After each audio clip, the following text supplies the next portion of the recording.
de retour ici, sur ce joli plateau Web Institute à Paris, avec vous, où vous soyez à distance. Et puis, certains des intervenants cet après-midi seront aussi à distance, d'autres en plateau. Vous le connaissez, c'est ça l'événement hybride.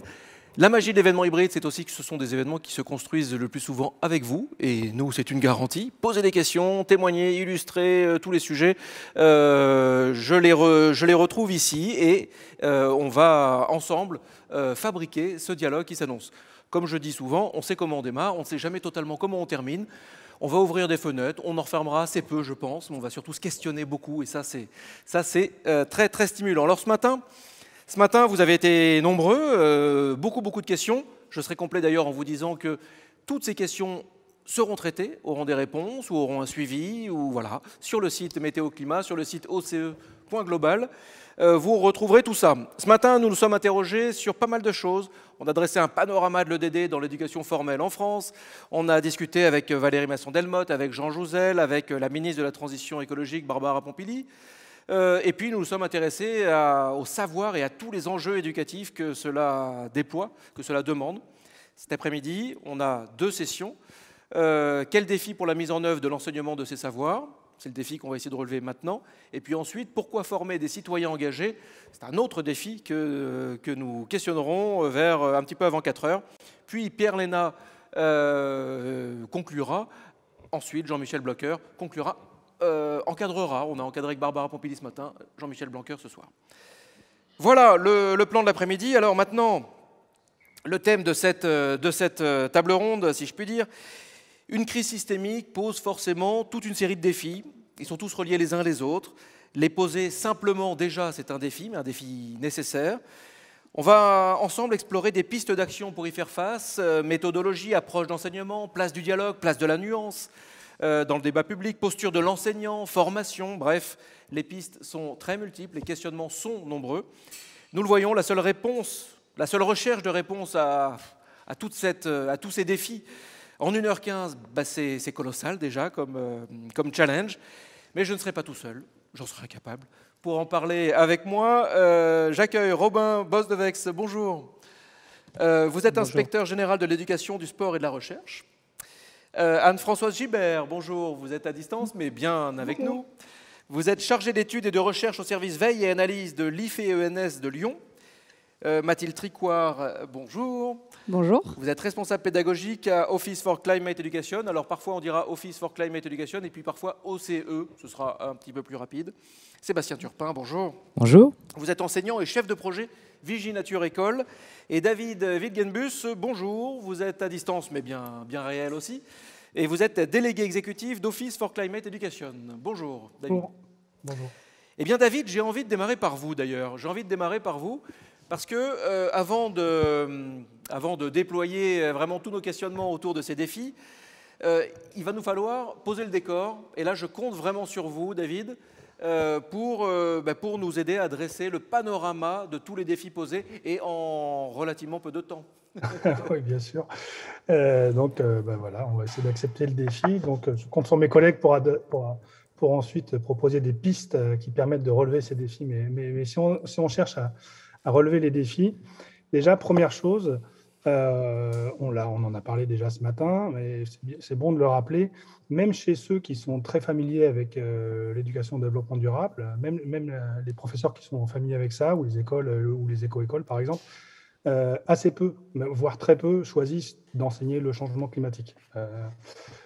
Par exemple, juste à titre d'exemple, les éco-écoles qui doivent définir un thème chaque année de prédilection, cette année, 2% des éco-écoles ont choisi le climat. Donc, on voit bien, au regard des enjeux, qu'il y a une énorme différence entre le nombre d'éco-écoles qui choisissent cette thématique et l'importance de l'enjeu. Donc, ça veut dire que c'est pas facile. Ça veut dire que c'est pas facile, il ne faut pas se voiler la face. Enseigner le changement climatique, ça suppose de lever un grand nombre de difficultés et qu'on va essayer d'identifier ici. Alors, il y a des difficultés vraiment de nature très différente, à la fois sociétale, structurelle, liées au système éducatif, didactique, pédagogique. Si on veut regarder les difficultés d'ordre sociétal, la première difficulté qui est en passe d'être résolue, mais pas complètement résolue, c'est le fait que les enseignants doivent se sentir concernés par ce sujet.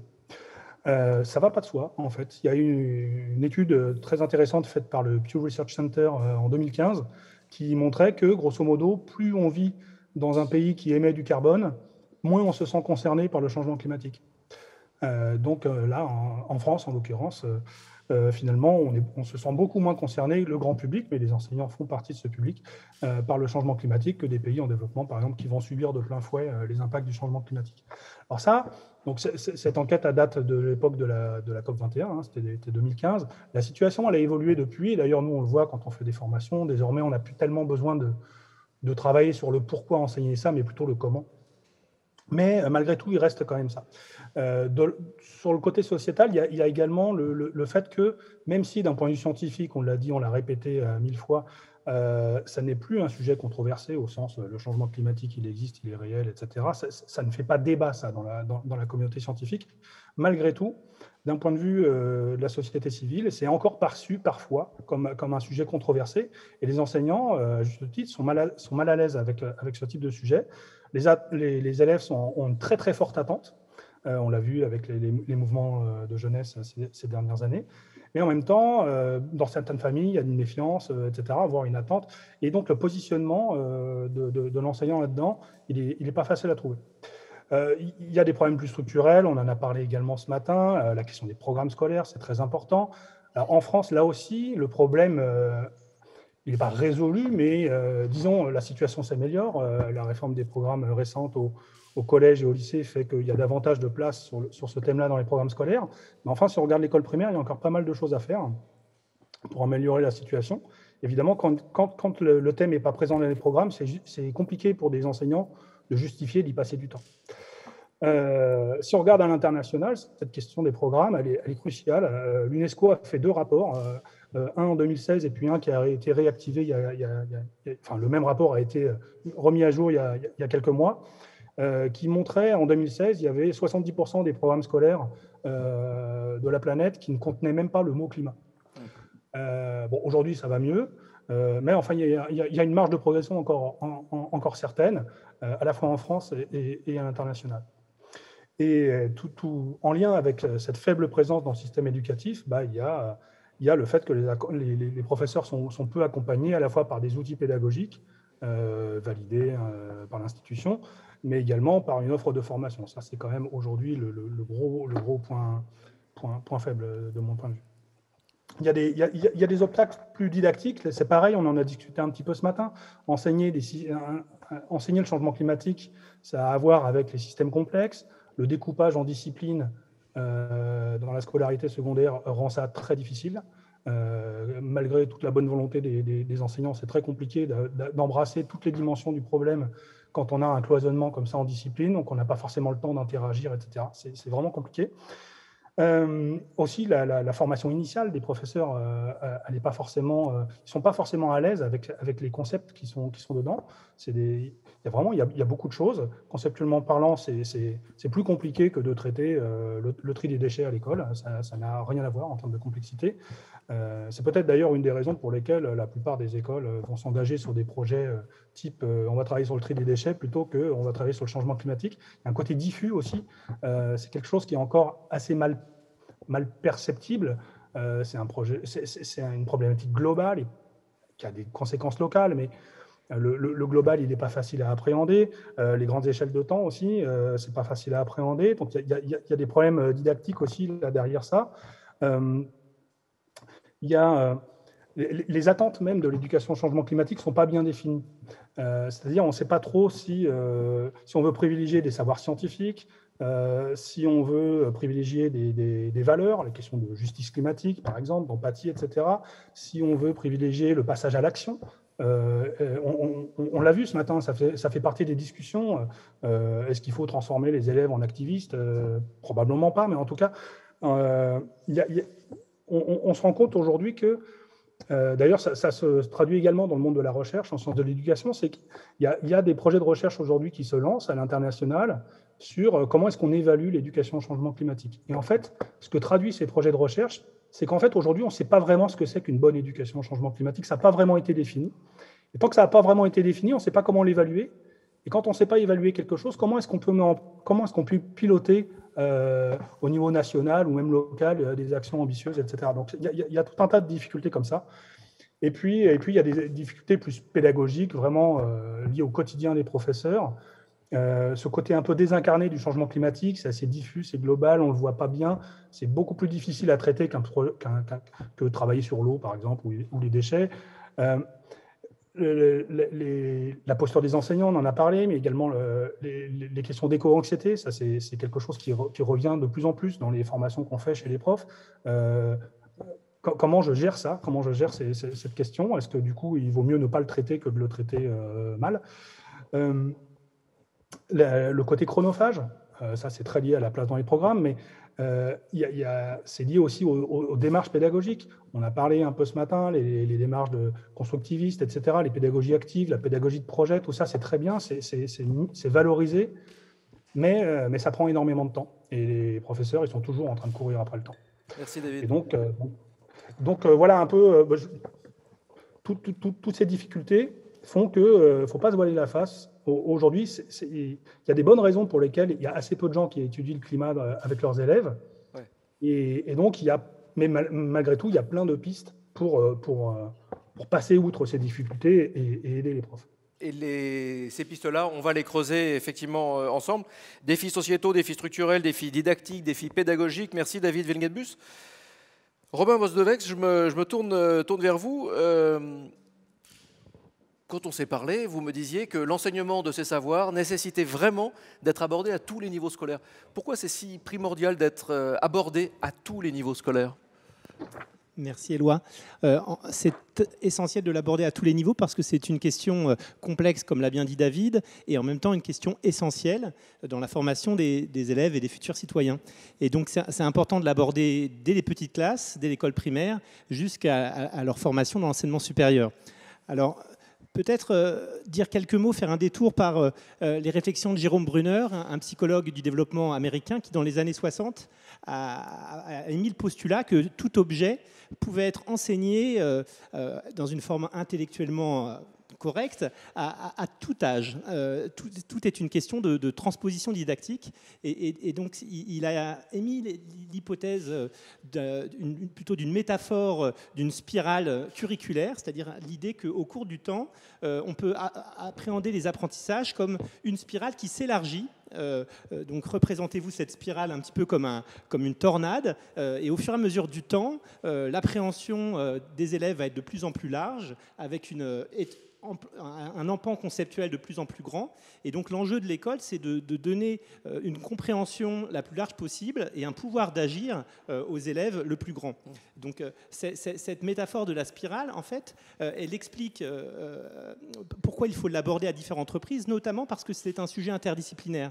Donc on va re-questionner le climat dans différents contextes à l'aune des savoirs construits dans différentes disciplines. Donc les savoirs de la physique-chimie qui permet de comprendre notamment la physique de l'effet de serre, le lien entre biodiversité et climat, l'impact des actions anthropiques sur le réchauffement climatique. Bref, on va questionner dans l'ensemble des champs disciplinaires, y compris en sciences humaines et sociales, la relation au climat dans des contextes variés. Donc ça nécessite d'y revenir à plusieurs reprises. Et puis, outre l'interdisciplinarité, David évoquait la difficulté didactique d'aborder ce sujet. En fait, je ne peux pas m'empêcher de ne pas faire un détour par Gaston Bachelard, qui a bien caractérisé les obstacles épistémologiques. Donc, vous le savez, un obstacle, c'est une forme de pensée confortable et économique de laquelle il est difficile de se détacher. Et parce que ces obstacles sont résistants, il est nécessaire d'y revenir à plusieurs reprises pour dépasser ces formes de pensée.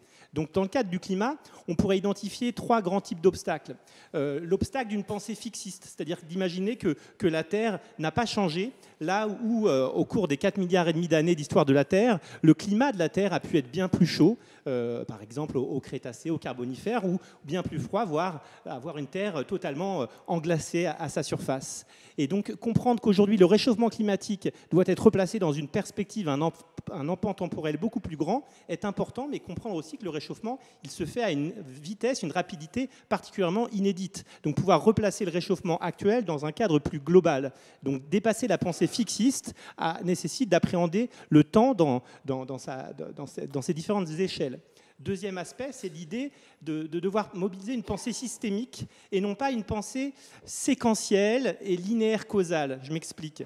On a tendance facilement à expliquer, à mettre en relation une cause avec une conséquence. Vous voyez, linéaire au sens y égale à x plus b, une variable est prise en compte uniquement là où c'est impossible pour le climat, tant les variables, les paramètres sont nombreux à agir et à rétroagir dans un sens positif ou négatif. Donc là où il s'agit de construire une pensée complexe et systémique, on a tendance souvent à raisonner en racontant une petite histoire temporelle, un récit, et donc une pensée séquentielle qui efface, qui gomme cette complexité qui est celle du climat. Et troisième aspect, et j'en terminerai là, c'est l'idée qu'il faut aider les élèves à sortir d'une vision climato-sceptique. Tu le disais, David, malgré tout, dans la société, il y a encore des relents de climato-scepticisme. Donc les aider à sortir de cette forme de pensée simpliste, sans tomber non plus dans une forme de catastrophisme.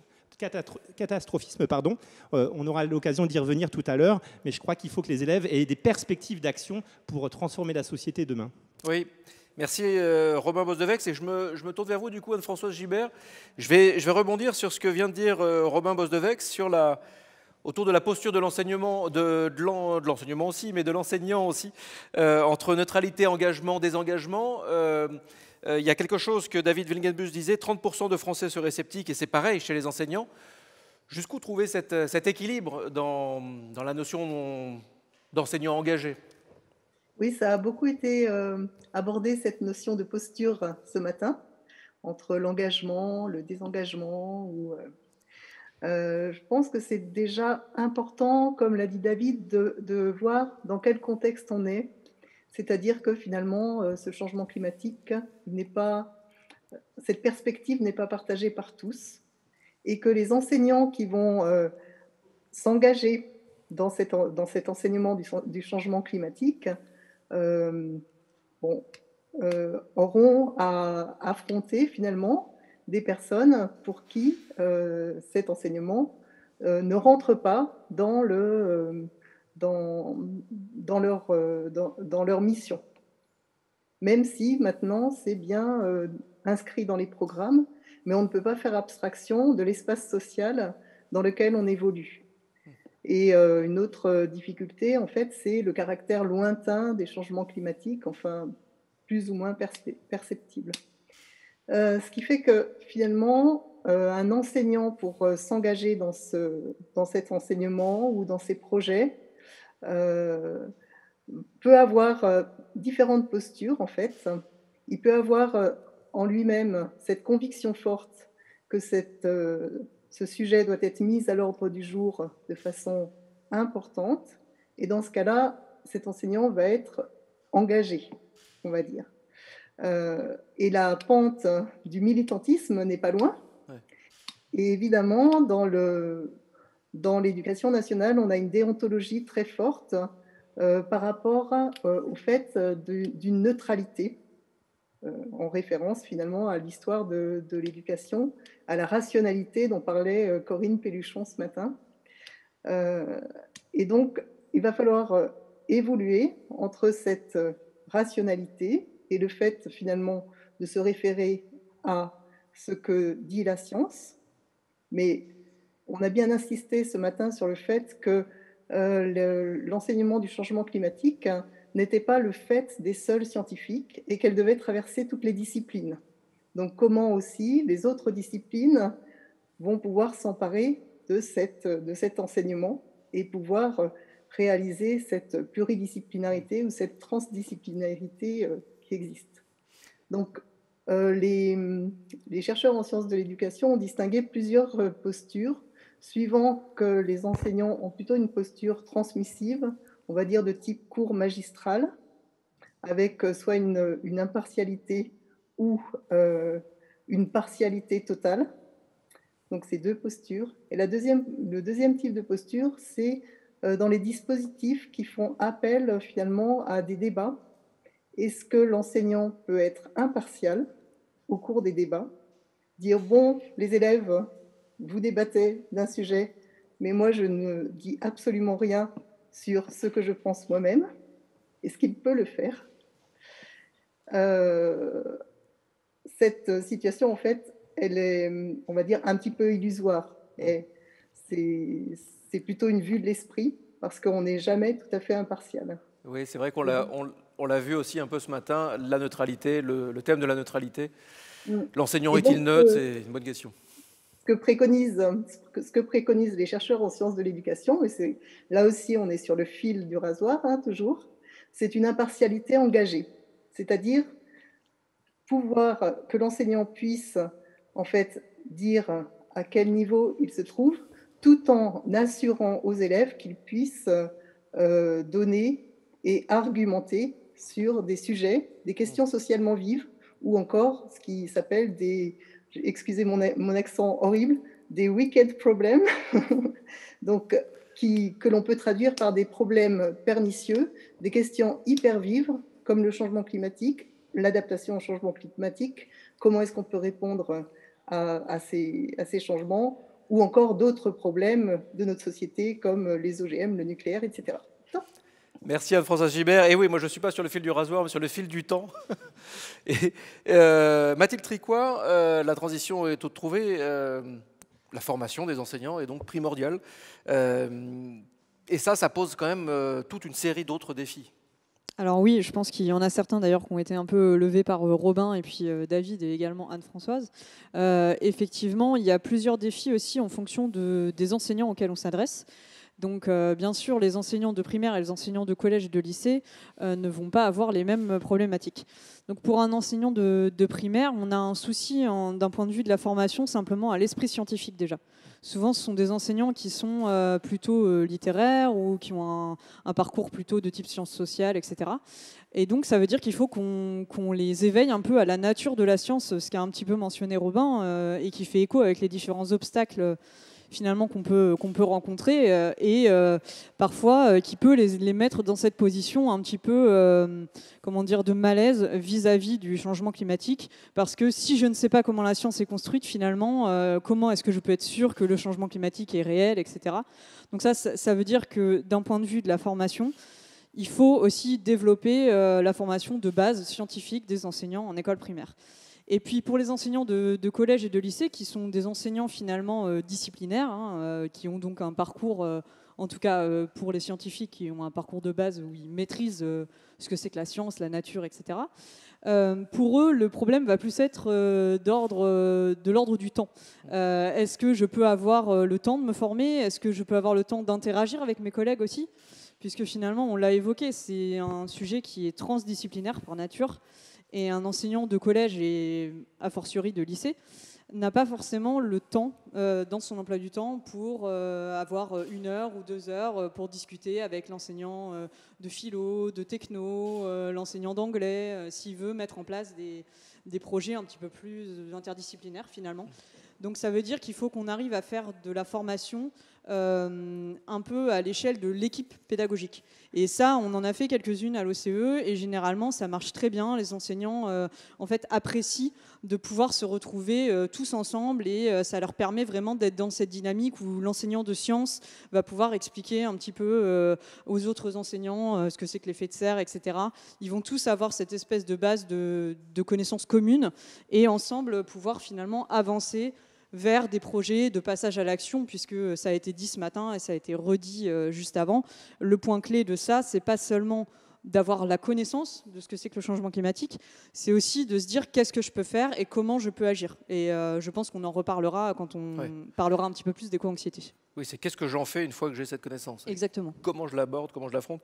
Sébastien Turpin, alors juste un mot, puisque vous êtes chef de projet Vigie Nature École. Vigie Nature École, en 2 mots. Alors Vigie Nature École, donc c'est un programme de sciences participatives où on demande aux élèves d'aider les chercheurs du Muséum national d'histoire naturelle à collecter des données sur la biodiversité pour pouvoir quantifier son évolution. Est-ce que c'est une biodiversité qui augmente, qui diminue ou qui reste stable? D'accord. Vous développez des projets, vous êtes en mode projet. Est-ce que vous pouvez nous aider à y voir clair sur la nécessité, sur l'importance de ce mode projet, de ce mode action, et en quoi c'est crucial dans une sorte de décloisonnement entre les enseignements? Alors effectivement, je pense que ce décloisonnement, c'est quelque chose qui est extrêmement important. Les enseignants, notamment dans le secondaire, comme le disait Mathilde, sont formés à une discipline et donc vont développer des compétences, des attitudes sur cette discipline, ce qui est évidemment extrêmement important. Pour autant, quand on parle d'éducation développement durable, de changement climatique ou de biodiversité, c'est difficile de rester mobilisé sur une seule discipline. Les scientifiques n'y arrivent pas, donc je ne vois pas comment nous, on pourrait y arriver en tant qu'enseignants. Et donc, c'est des thématiques qui sont beaucoup plus larges et du coup qui nécessitent l'intervention de plusieurs disciplines. Donc dans ce type d'enseignement, des éducations A, en associant plusieurs disciplines, on va permettre aux élèves d'élargir leur point de vue, donc de pouvoir voir autre chose que juste la dimension peut-être scientifique. On va peut-être pouvoir aussi aborder des dimensions sociétales, par exemple. Et ça va permettre d'améliorer leur compréhension de cette thématique.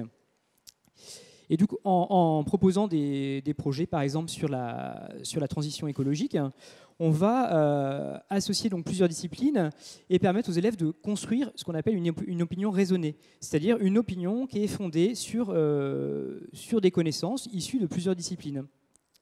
Et ça va être à la base de leur capacité d'action, en fait. C'est ça qui va permettre à nos élèves de pouvoir agir dans le futur. Parce que l'enjeu, l'essence même de cet enseignement, à mon sens tout au moins, ça va être de former des citoyens qui vont être armés intellectuellement, scientifiquement, pour participer à des débats de société, donc actuels ou futurs, parce qu'on ne sait pas encore ce qu'on aura comme débat. Et donc ça, ces actions, ça demande, comme le disait Mathilde, de la formation. C'est effectivement important de former donc les enseignants à ça. Mais je pense que ça ne demande pas que de former les enseignants. C'est aussi de prendre le temps de mener ce type de projet avec des élèves qui ne sont pas forcément habitués à ce genre d'enseignement. Et puis, pourquoi pas aussi intégrer d'autres publics de la communauté éducative. Je pense notamment aux jardiniers, aux agents qui entretiennent les espaces verts, aux gestionnaires qui va s'occuper de commander les repas, etc. Donc l'idée, c'est vraiment de pouvoir intégrer tout le monde à ces projets. Et qu'il y ait vraiment un dialogue entre tout le monde. Exactement. Sur ces idées. Vous parlez également d'éducation à la donnée. On fait comment de l'éducation à la donnée? Et puis pourquoi c'est important de faire de l'éducation à la donnée? Alors, je vais parler de ce que je fais dans Oui. Viginature. Donc, Viginature, vous l'avez compris, l'enjeu, c'est de collecter des données sur la biodiversité. Donc, en fait, on a des élèves qui vont appliquer un protocole qui a été défini par les chercheurs. Et donc, il faut appliquer ce protocole à la lettre. Du coup, appliquer un protocole, ça permet aussi de travailler la démarche scientifique. Comprendre finalement pourquoi est-ce qu'un chercheur nous demande d'observer une durée précise et pourquoi est-ce que je n'ai pas le droit de faire n'importe comment. Donc là, on va comprendre un petit peu comment fonctionne une collecte de données et aussi comment un chercheur travaille. Et puis, lorsque je vais aller observer la biodiversité, si par exemple je vais compter les escargots, parce qu'on a un protocole sur les escargots, si je vais compter les escargots dans une zone en friche, je vais compter un certain nombre d'espèces ou d'individus. Et si je vais un petit peu plus loin, si je vais sur une zone plus minéralisée, probablement je n'aurai pas exactement les mêmes espèces. Et donc, mes élèves ou moi en tant qu'enseignant, je vais pouvoir émettre des hypothèses. Je vais pouvoir me dire, tiens, probablement que les escargots sont sensibles à l'anthropisation, ce qui n'est pas tout à fait une nouveauté. Hein. Mais du coup, les élèves vont pouvoir toucher du doigt l'effet de nos pratiques individuelles et collectives sur la biodiversité. Pour autant, ce qu'on a constaté localement, ça n'a pas valeur de preuve globale. Ça ne veut pas dire forcément que ce que j'ai observé ici à un endroit précis, ça veut dire que c'est partout la même chose. Et donc, l'enjeu, c'est de pouvoir fournir des données de manière importante. Donc nous, ce qu'on met à disposition, c'est l'ensemble de nos données aux élèves, et on leur permet justement de manipuler ces données pour vérifier si leurs observations, leurs hypothèses locales ont une valeur globale. Alors évidemment, ce n'est pas des choses simples. Donc initialement, on fournissait juste des jeux de données, on s'est rendu compte que c'était trop compliqué.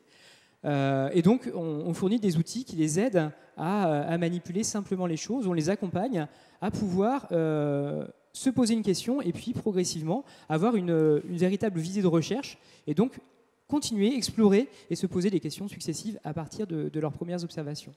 Et là, l'avantage, c'est que les élèves comprennent un petit peu comment se construit la science. Parce que l'enjeu, il est là, de comprendre pourquoi est-ce qu'on peut dire que la biodiversité décline, pourquoi est-ce qu'on peut dire que le réchauffement climatique est réel.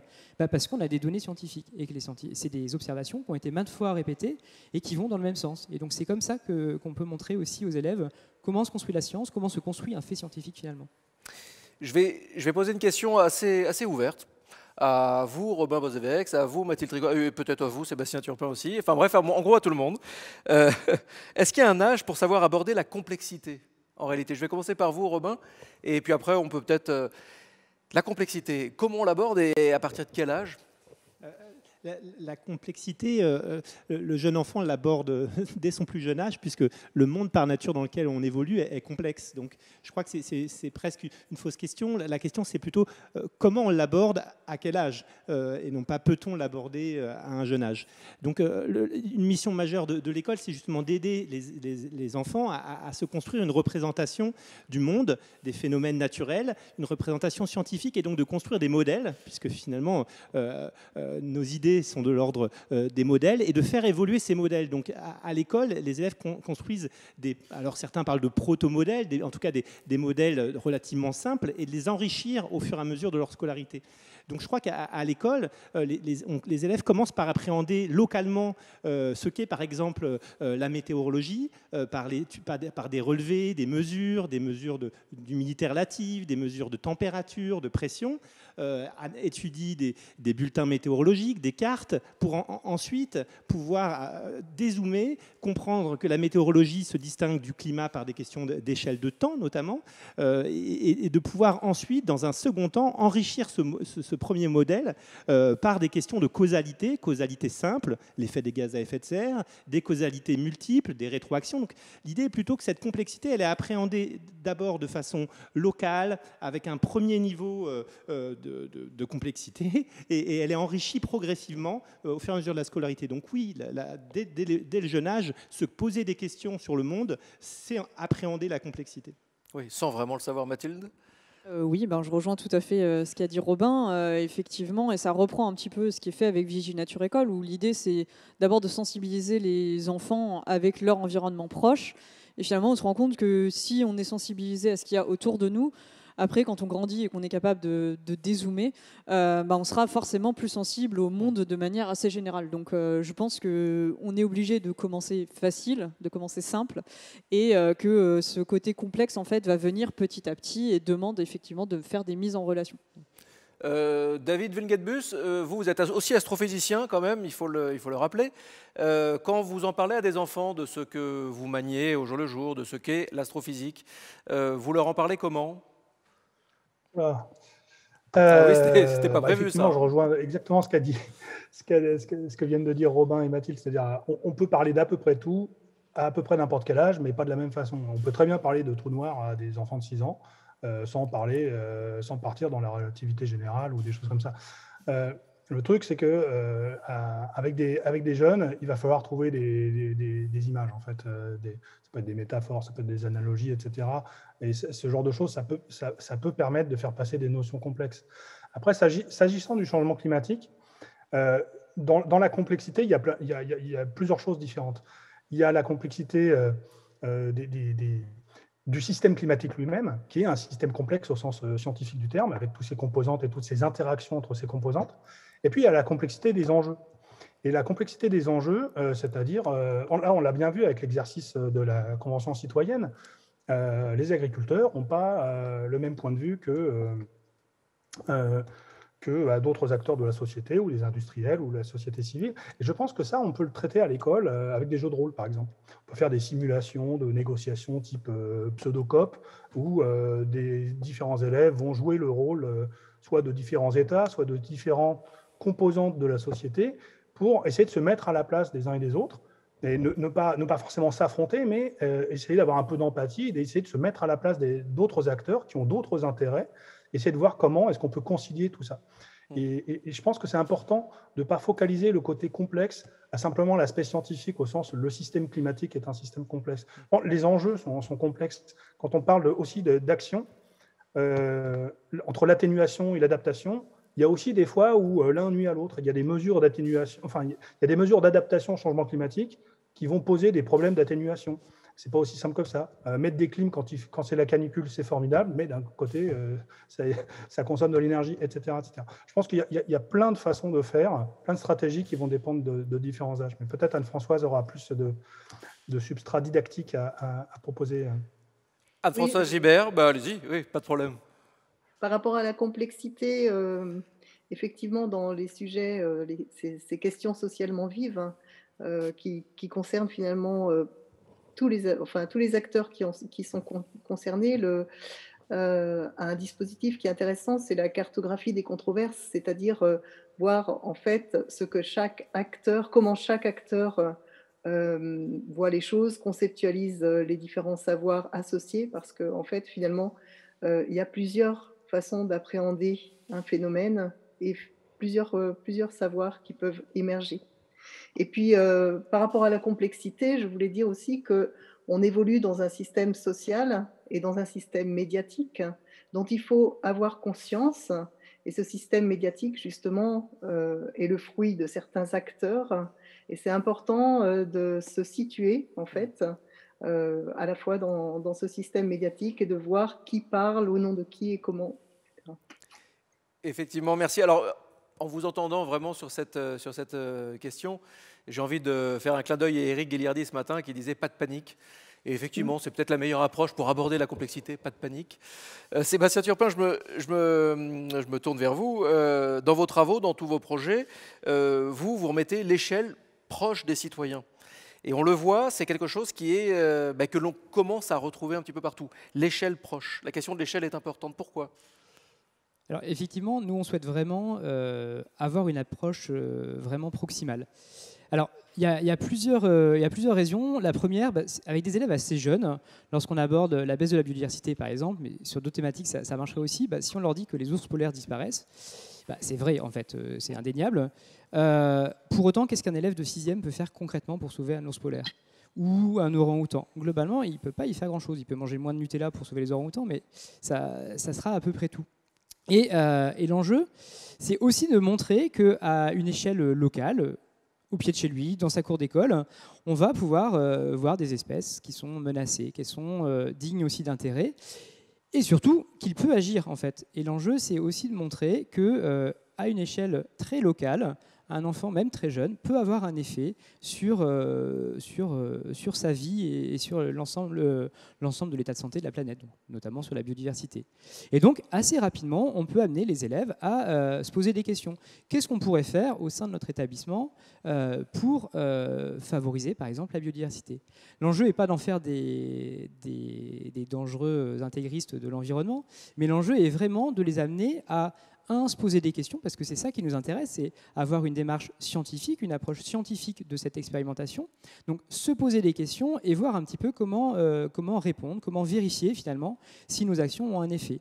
Et donc là, par exemple, mettre en place un protocole qui permet d'évaluer l'état de santé à un temps donné, la biodiversité, ça permet de faire un état initial. Et puis après, on va mener des actions et on va vérifier dans le temps si finalement nos actions sont judicieuses ou pas. Si elles sont judicieuses, ça justifiera de pouvoir les préserver, voire pourquoi pas d'aller plus loin. Et si au contraire on s'est trompé, je suis tenté de dire que ce n'est pas très grave. Et l'enjeu, c'est vraiment que les élèves s'interrogent, se questionnent et continuent finalement à voir ce qu'on peut faire. Et à mon avis, c'est comme ça qu'on formera des citoyens qui sont éclairés. Et se tromper, ça fait aussi partie de la démarche scientifique, de savoir expérimenter, se tromper, se rétablir, etc. Exactement, parce que souvent en classe, on a tendance à avoir une démarche scientifique où tout tombe juste comme de par hasard.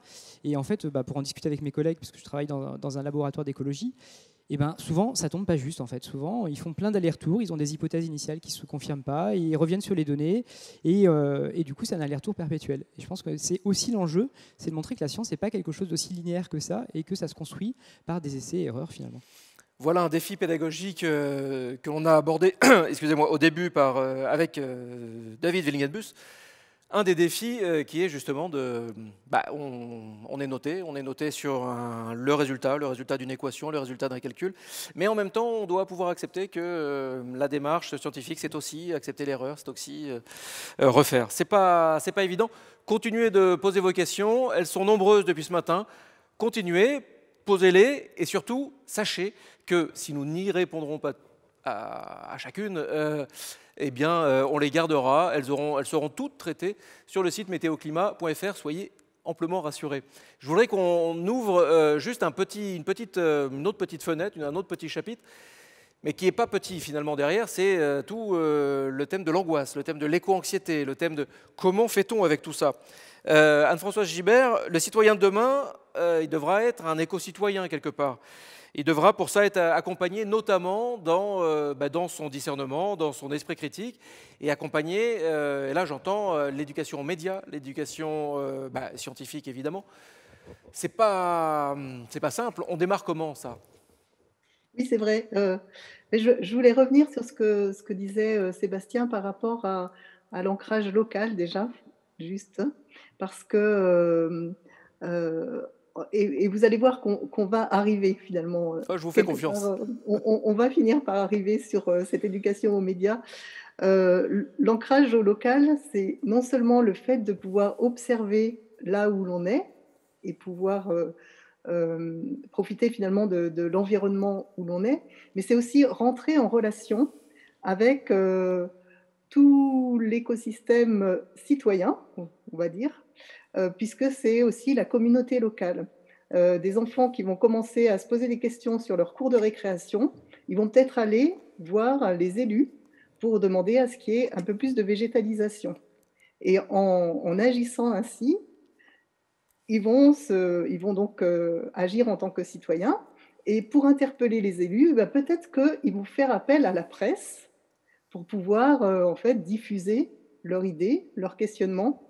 Et on arrive en fait à tout un ensemble de pratiques qui se nourrissent les unes les autres.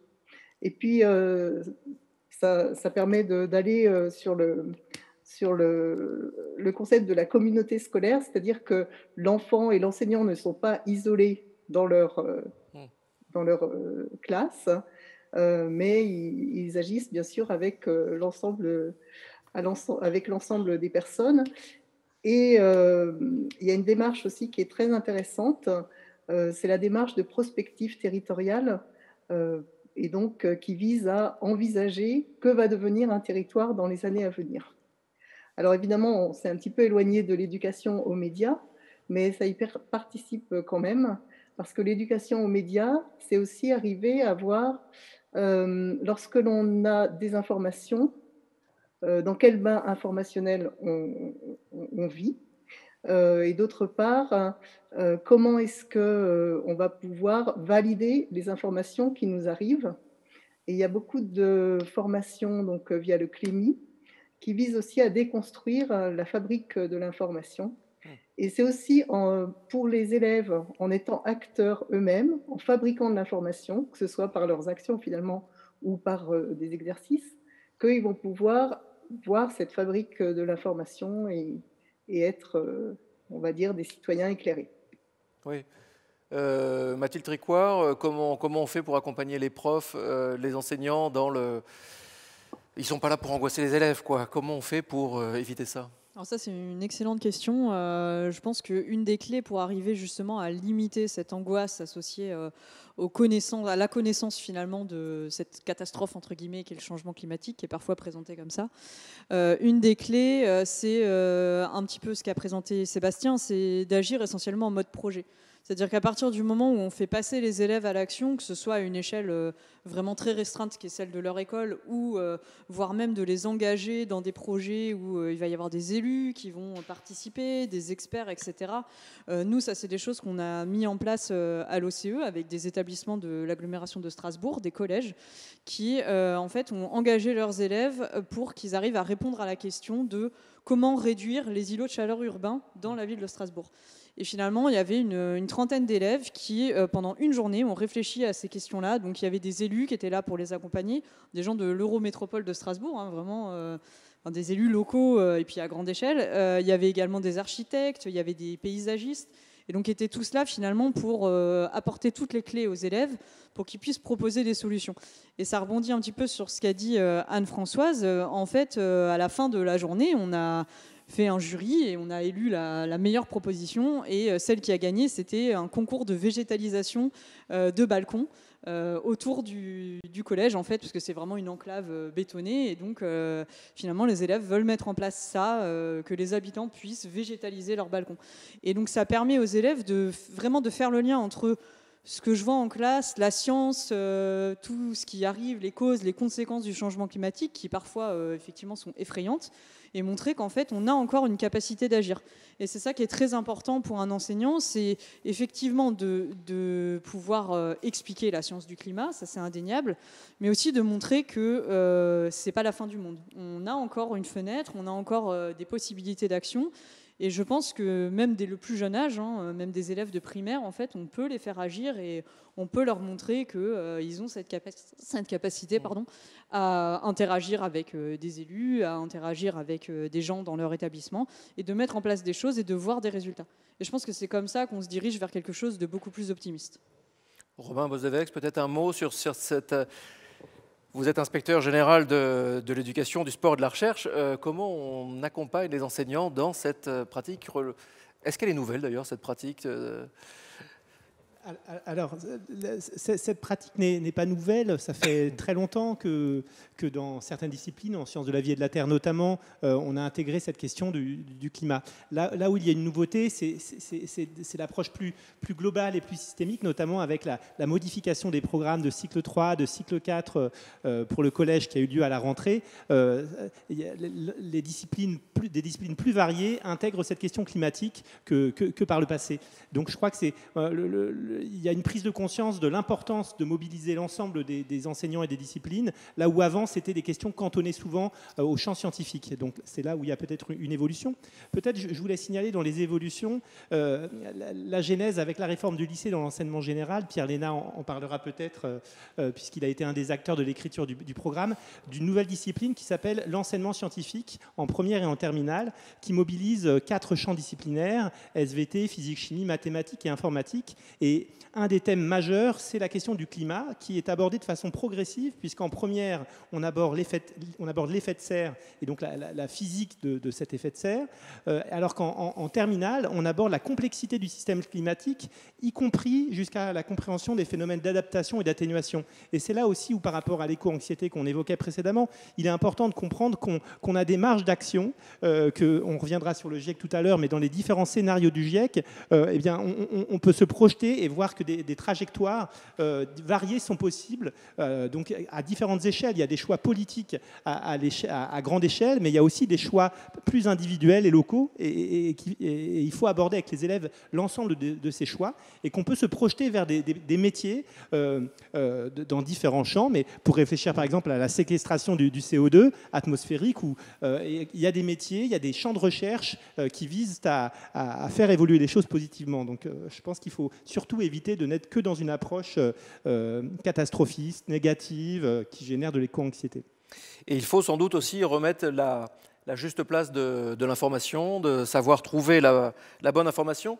Anne-Françoise Gibert, vous me parliez, quand nous avons échangé avant cette journée, d'agnotologie et cette notion de fausse information.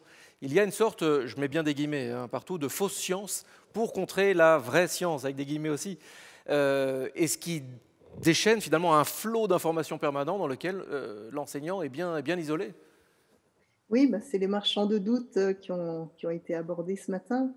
Et c'est vrai qu'il reste un fond quand même assez prégnant de personnes pour qui le changement climatique, alors, n'est pas une réalité, ou alors ils pensent que les scientifiques ne sont pas d'accord entre eux. Ce qui est un petit peu embêtant en fait, mais donc ça a tendance à minorer le phénomène. Donc ça, l'agnotologie, c'est même plus que ça, c'est la production délibérée de fausses informations par des groupes de pression, et qui font que cette fausse information se diffuse dans la société. Elle a été mise en évidence il y a fort longtemps, dans le cadre de l'industrie du tabac, qui a donc finalement financé des études qui allaient contre le fait que le tabac était nocif pour la santé. Et donc c'est un phénomène qui se retrouve dans d'autres champs. Et je dirais que, en fait, par rapport au climat, on commence à voir que c'est quand même que les scientifiques sont d'accord, que le changement climatique est une réalité, Néanmoins, la controverse reste sur la façon d'aborder ces changements climatiques. C'est une controverse sociétale. C'est pour ça qu'elle est difficile à prendre en compte au sein de l'enseignement, parce que ça interroge à la fois nos comportements, donc quelque chose de très intime, et ça interroge aussi le politique, quelque chose qui est difficile à prendre en compte dans l'enseignement. David Wilgenbus, il y a une question d'un internaute qui permet d'ouvrir l'école, on va dire. Ne faudrait-il pas également éduquer les parents, alors éduquer entre guillemets, les parents pour que la transmission de l'information à la maison soit la plus claire possible? Effectivement, c'est l'enseignant, d'accord, mais l'enseignant n'est pas tout seul et l'élève n'est pas tout seul aussi. Donc tout ça, ça forme système. Comment fait-on?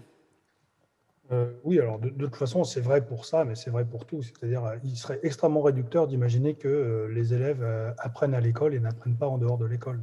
Tout ce qu'on apprend, c'est autant le fruit de notre expérience en dehors de l'école que dans l'école.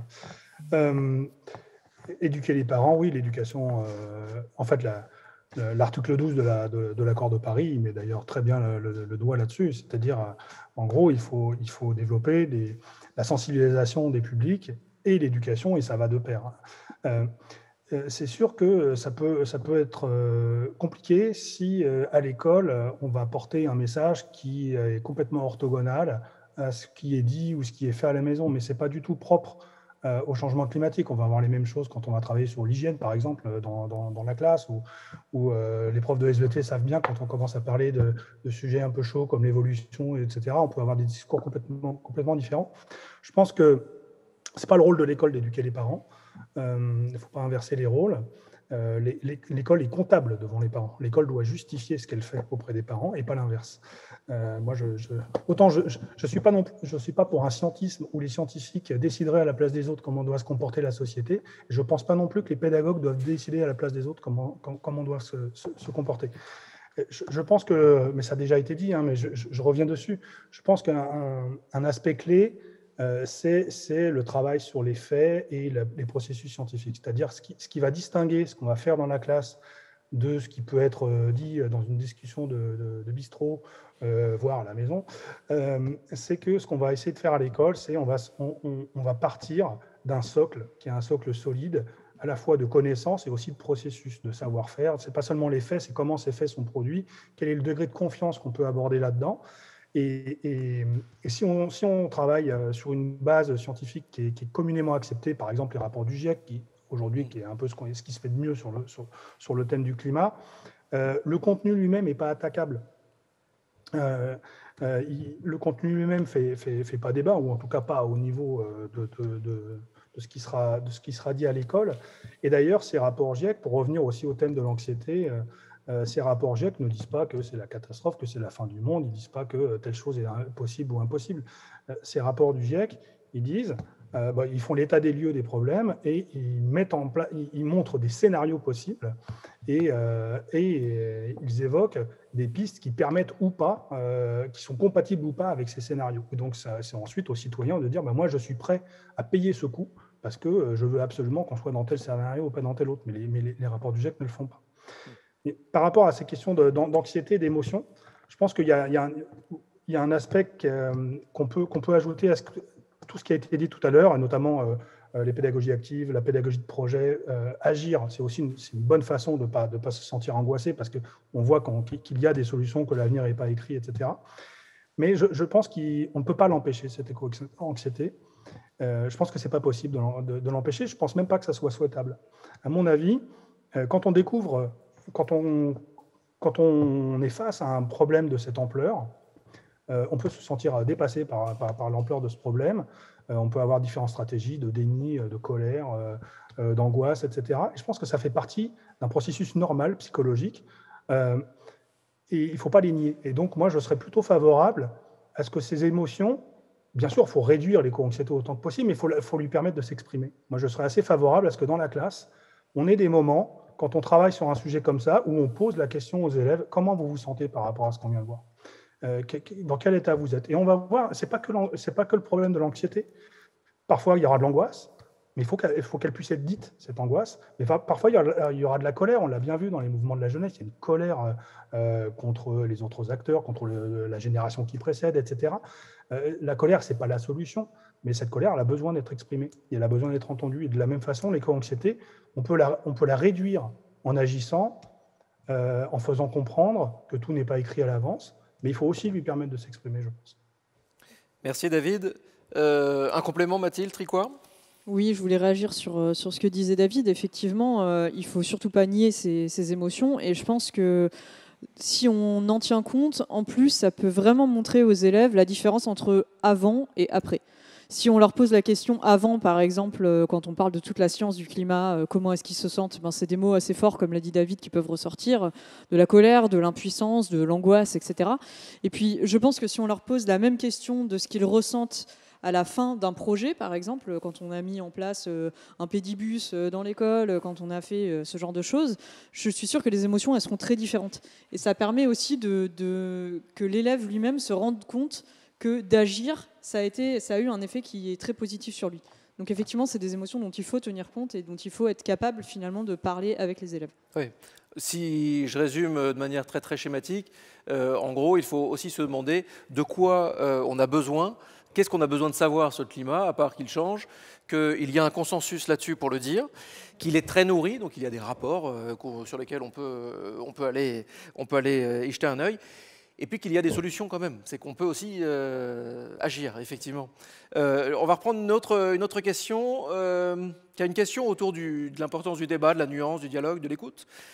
Ne faudrait-il pas également aborder avec les élèves les climato-sceptiques, écouter leurs arguments et savoir expliquer pourquoi ils pensent comme cela, montrer ainsi qu'il n'y a pas qu'une seule voie, entre parenthèses croyance, mais plusieurs? C'est un sujet un petit peu compliqué. David Elgenbus, oui? C'était juste pour dire pour inciter ma collègue Mathilde à parler de ce sur quoi elle est en train de travailler là-dessus, parce qu'elle travaille beaucoup sur ces questions-là, d'arguments fallacieux, etc. Je pense que c'est vraiment quelque chose qu'il faut traiter, et le traiter par le jeu, comme ce qu'elle est en train de faire actuellement, ça me paraît vraiment pertinent. Je vais croire que la question a été posée sur le chat par David Wilgenbus. Exactement, j'espère. Merci David pour ta question. Donc cette question-là, en fait, elle peut soulever un problème qui est de mettre finalement sur le même plan le discours de quelqu'un qui serait climato-sceptique, qui relève de l'opinion finalement, de le mettre sur le même plan que des faits scientifiques avérés, prouvés, démontrés, etc., qui sont attestés par des observations, des expériences. Et effectivement, ça pose la question du discours, la différence de discours entre ces deux arguments. Et ce qu'on essaie de faire justement à l'OCE, ce dont David souhaitait que je parle, c'est un protocole de formation donc pour des enseignants de primaire et de collège, et pourquoi pas de lycée aussi, donc qui est basé sur un jeu de cartes type escape game, où en fait les enseignants doivent essayer d'associer des arguments fallacieux à la fin avec le contre-argument scientifique. Et donc le but, effectivement, c'est de montrer qu'on n'a pas du tout la même véracité, entre guillemets, entre un argument fallacieux qui va être je pense que le changement climatique n'existe pas et que les scientifiques qui en parlent sont tous finalement payés, ou je ne sais pas, à opposer avec des preuves qu'on a attestées, évidentes, que ce changement climatique est réel. Donc effectivement, c'est une bonne question. Je pense que l'aborder avec des élèves, ça nécessite quand même un certain recul, d'être capable de comprendre la différence, ce qui a été évoqué ce matin par Guillaume Lecointre, la différence entre une opinion finalement et un savoir scientifique établi. Je ne suis pas sûre qu'un élève, je suis même convaincue qu'un élève de collège, alors de primaire, n'en parlons pas, soit pas capable en fait de faire cette distinction-là. Donc ça peut être des choses intéressantes à aborder, pourquoi pas dans le supérieur ou alors en fin de lycée, mais je pense que les mettre sur le même plan face à des collégiens ou même des lycéens de 15-16 ans, je pense que c'est pas forcément une bonne stratégie. Sébastien Turpin, un petit mot là-dessus?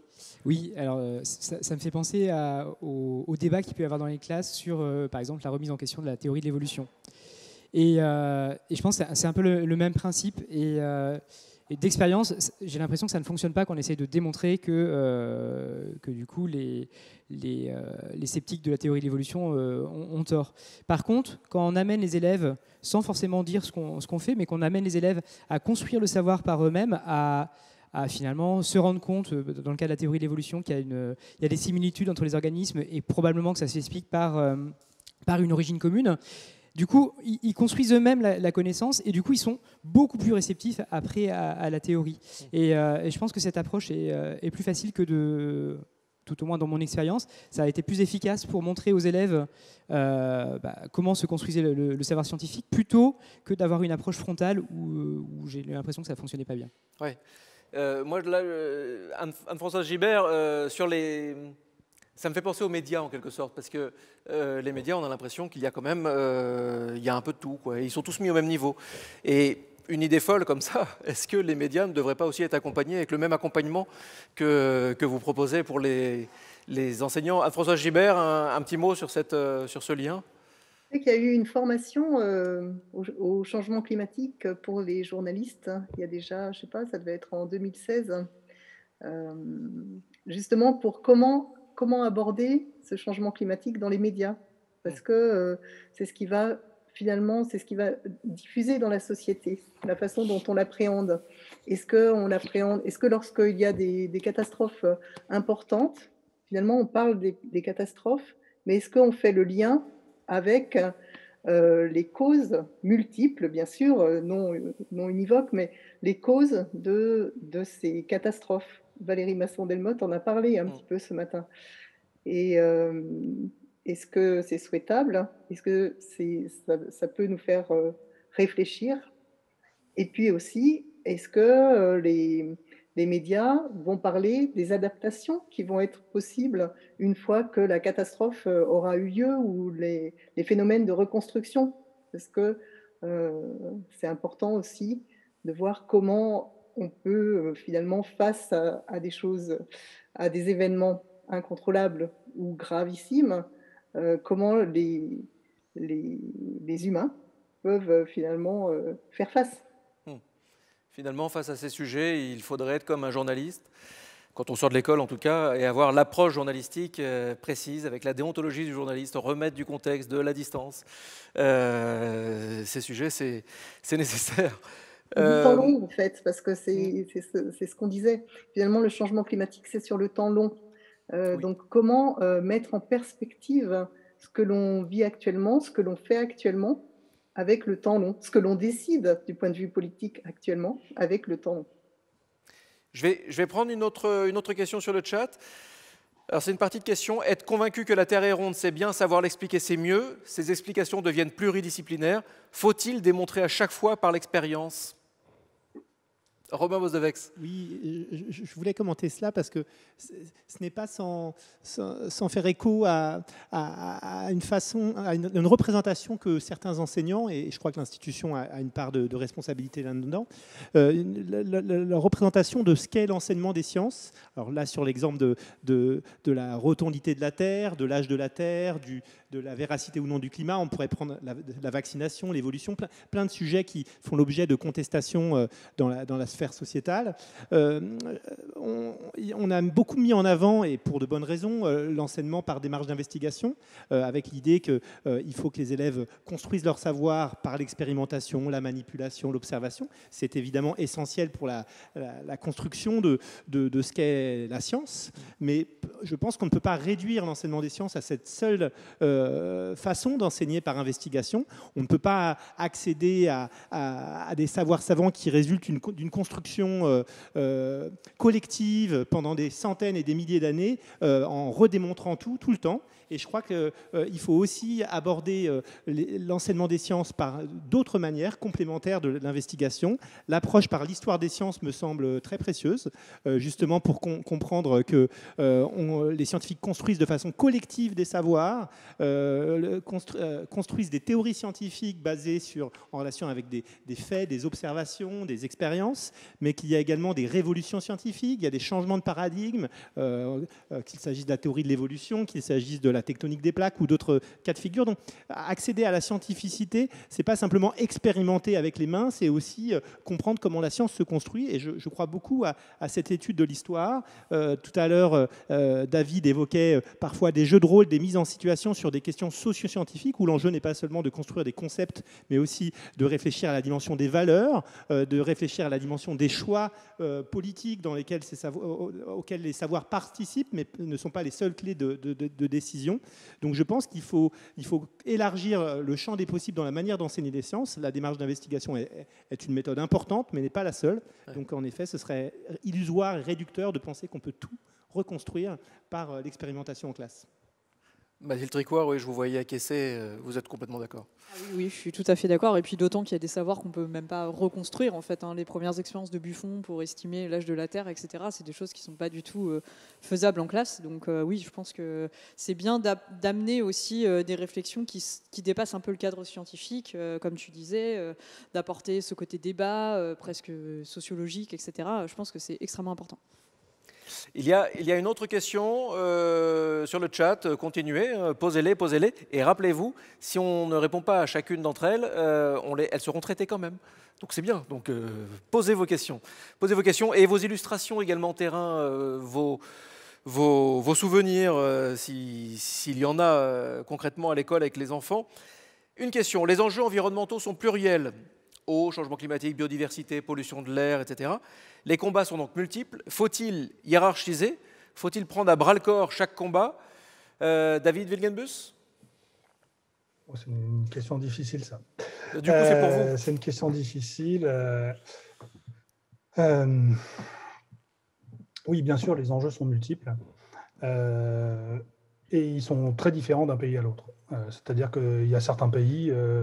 Avant de parler de changement climatique, on va parler de la pollution de la rivière qui a un impact quotidien sur la vie des gens, etc. Si on se concentre sur la France métropolitaine, dans les grands enjeux environnementaux, on va dire aujourd'hui, il me semble que le changement climatique et la chute de la biodiversité sont les deux grands enjeux majeurs. Bien sûr, il y a d'autres problèmes. Il y a des problèmes liés aux déchets, ou la gestion de la ressource, des ressources, etc. Mais il me semble que ces deux thèmes, ils vont d'ailleurs souvent de pair, y compris dans les enseignements. Je pense qu'ils sont vraiment importants parce qu'ils sont liés à peu près tous les autres. Mis à part le thème des déchets qui est un peu différent, mais quand on va regarder les autres enjeux, le changement climatique, il est lié à peu près tout. Alors ça ne veut pas dire qu'on doit le traiter lui et pas les autres. Ça veut dire qu'en le traitant lui, finalement, on va donner des portes d'entrée et des liens avec beaucoup d'autres questions. Romain Bosdevex. Oui, je suis d'accord avec ce que vient de dire David. Je voulais ajouter un point là-dessus. C'est qu'il ne s'agit pas à l'école, au sens large du terme, d'aborder de façon systématique et holistique l'ensemble des enjeux environnementaux, sociétaux, mais bien de former l'esprit à appréhender ce type de problème, ce type de questions complexes, en prenant en compte à la fois, comme on l'a expliqué tout à l'heure, la façon dont la science est construite, l'analyse de données, replacé dans un champ de valeurs et dans un champ de choix plus vaste. Donc, ce type de former l'esprit à ce type de raisonnement me semble ensuite être transposable à d'autres champs, d'autres types de questions.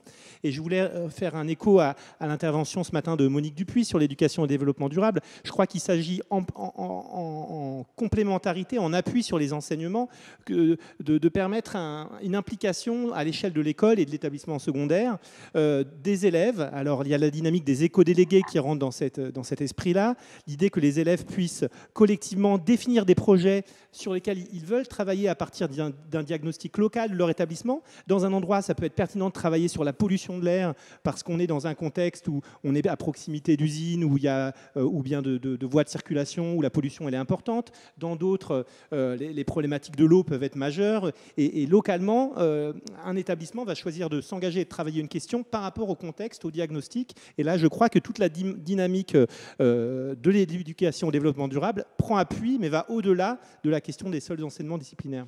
Sébastien Turpin, en complément? Et pour compléter, oui, en plus, je trouve que c'est des thématiques qui sont fortement liées entre elles. Il est difficile, lorsqu'on en étudie une, de la décorréler complètement du reste. Et peut-être qu'une approche pragmatique de se dire je vais partir sur le sujet sur lequel je suis le plus à l'aise me semble une bonne idée, d'autant qu'on peut aussi se dire que ce sera des thématiques qui seront réabordées tout au long de la scolarité des élèves. Puisqu'on l'a vu, c'est quelque chose qui est présent tout au long de la scolarité des enfants. Donc on peut aussi se dire qu'on va partir sur quelque chose sur lequel on est à l'aise et que les collègues pourront aussi compléter cette approche. Un témoignage sur le chat. Oui, c'est inquiétant dans notre société où celui qui parle le plus fort ou tacle facilement remporte de l'audience et du coup influence les masses, guillemets sur masse.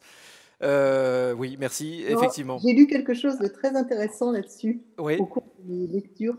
En fait, je ne connaissais pas. Je ne sais pas ce que ça vaut scientifiquement. Ça s'appelle l'effet Dunning-Kruger. Donc, en fait, la variation de la confiance en ses capacités en fonction de l'expérience et le résultat de biais cognitifs. Donc, les personnes les moins compétentes, elles surestiment leurs compétences parce qu'elles ne connaissent pas le sujet, elles n'appréhendent pas la complexité. Tandis que les scientifiques ou les personnes les plus compétentes, au contraire, connaissent la complexité de ce qu'elles présentent et ont tendance à surestimer les difficultés. Et dans l'espace médiatique, effectivement, il y a, on va dire, il n'y a pas d'équilibre entre un scientifique dont la déontologie sera vraiment de rechercher, peut-être pas la vérité, comme disait Guillaume Lecointre, mais de chercher l'état des savoirs, et une personne, un polémiste, qui va justement affirmer très fortement certaines choses au détriment de certaines vérités. Et Françoise Gibert, grâce au talent conjugué de toutes ces personnes en régie, on a le visuel qui récapitule cet effet Dunning-Kruger. Effectivement, on le voit apparaître. Merci. Bon, il nous reste 5 minutes. Alors, je vais être assez sincère avec vous. 5 minutes, c'est court. Et 5 minutes, j'aimerais bien qu'on essaye de lancer des pistes très concrètes d'action, parce qu'il y a des solutions, parce qu'on l'a dit, il y a se tourner vers les rapports, effectivement, ils sont inattaquables et il faut vraiment y faire référence. Mais il y a peut-être d'autres actions, il y a l'action par l'action. Qui veut démarrer ? Allez, je démarre. Allez, Anne-Françoise Gibert. Donc c'est pour rebondir aussi sur ce qui a été dit, et pour faire un petit clin d'œil par rapport à un petit 4 pages qu'on a édité à la veille. C'est que finalement, pour toutes ces problématiques, c'est à l'échelle de l'établissement que se passent les choses. À l'échelle de l'établissement, c'est la bonne échelle, et ça permet de travailler avec la communauté éducative et aussi les partenaires extérieurs. Et on n'en a pas tellement parlé, mais l'importance du partenariat, elle est essentielle. On le voit pour le CE, on le voit pour Viginature, et on le voit aussi pour tous les éducateurs en environnement qui travaillent depuis très longtemps sur ces sujets. Merci Anne-Françoise Gibert. Robin Bodevex. Peut-être, on a évoqué à plusieurs reprises la difficulté de travailler en interdisciplinarité, et elle est pourtant nécessaire pour le climat.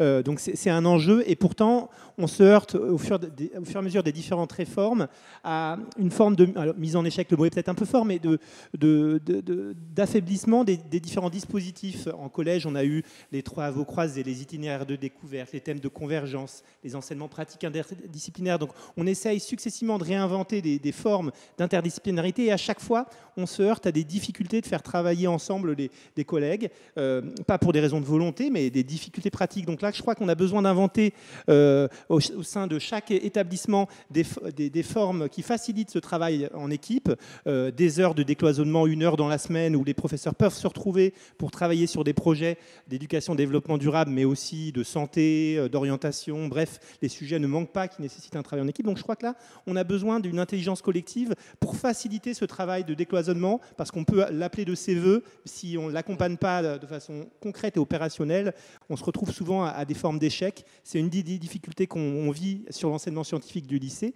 qui mobilise 4 champs disciplinaires. Et bien, de la même manière, il y a de beaux objectifs, et dans la mise en œuvre, on a besoin de temps, de formation pour accompagner les collègues. Sébastien Turpin. Moi, je compléterai en se disant qu'il est vraiment important de prendre le temps de faire une vraie démarche scientifique avec les élèves. On ne pourra pas le faire sur tous les sujets, ni tout au long de l'année, c'est illusoire, ça prend beaucoup de temps. Mais je pense que ponctuellement, prendre le temps de faire construire une vraie démarche, voir qu'on peut se tromper, émettre des hypothèses qui sont fausses. Et du coup, ça aidera vraiment les élèves à mieux comprendre comment se construit la science, et certainement y croire davantage. Merci Sébastien. Mathilde. Et pour aller dans le même sens que ce que tu disais, également, je pense que c'est important de développer son esprit critique aussi en tant qu'enseignant, avoir un regard critique sur tout ce qu'on voit dans l'actualité, à la télé, sur Internet, etc. Je pense que c'est aussi une première porte d'entrée, même quand on n'est pas scientifique, pour arriver à se familiariser avec tout ça. David Wilgenbus, on a démarré avec vous, on va finir avec vous cette session. Pareil, même question, même condition. Bon, je suis parfaitement d'accord avec tout ce qui vient d'être dit, notamment le faire moins de choses, mais les faire mieux, prendre le temps. Ça me semble vraiment essentiel. Il me semble qu'il y a quelque chose qu'on devrait encourager dans les écoles et qui se fait très peu. C'est vraiment que les enseignants ouvrent leurs portes. En fait, l'enseignant, il a un travail extrêmement solitaire. L'enseignant, il n'a quasiment jamais l'occasion d'aller dans la classe d'un autre enseignant, simplement pour voir comment les autres font. Et de temps en temps, on trouve du temps pour discuter en salle des profs, etc. Mais on ne va jamais voir dans la classe d'à côté. Et du coup, les enseignants sont très réticents parce que la seule fois où il y a quelqu'un dans leur classe, c'est en gros quand ils sont inspectés. Donc, les seules occasions où il y a un regard extérieur sur leur pratique, c'est pour les juger. Et ça, je pense que c'est délétère. Je pense qu'il faudrait ouvrir la porte des salles de classe et permettre aux profs, de temps en temps, de s'absenter pendant 1 heure et d'aller simplement voir dans la classe d'à côté comment ça se passe. Et ça, je pense que c'est pas propre à l'éducation au climat. Je pense que, mais pour toutes ces questions pédagogiques qui sont difficiles, de posture, de démarche d'investigation, de pédagogie de projet, d'anxiété, etc., je pense que le comment on fait, c'est primordial et il ne faut pas négliger l'apprentissage par les pairs, c'est-à-dire par les collègues. Merci beaucoup David Wilgenbus, merci beaucoup, je vous félicite parce que je m'aperçois que vous avez tous suivi ce matin, vous avez tous suivi depuis ce matin, vous avez suivi tous les échanges, donc ceux d'entre vous en ligne qui n'avaient pas forcément pu être disponibles ce matin, eh ben, il y a eu des liens avec les autres dialogues, donc je vous invite d'ores et déjà à accorder un petit peu de temps aux précédents dialogues. C'est passionnant, merci à vous, merci à chacun d'entre vous et merci aux équipes qui ont permis ce dialogue possible. On se retrouve on va faire une petite pause, c'est la récréation, et on se retrouve dans une demi-heure. On va s'intéresser à un thème assez fort aussi, pourquoi former des citoyens engagés? Vaste défi, à tout à l'heure.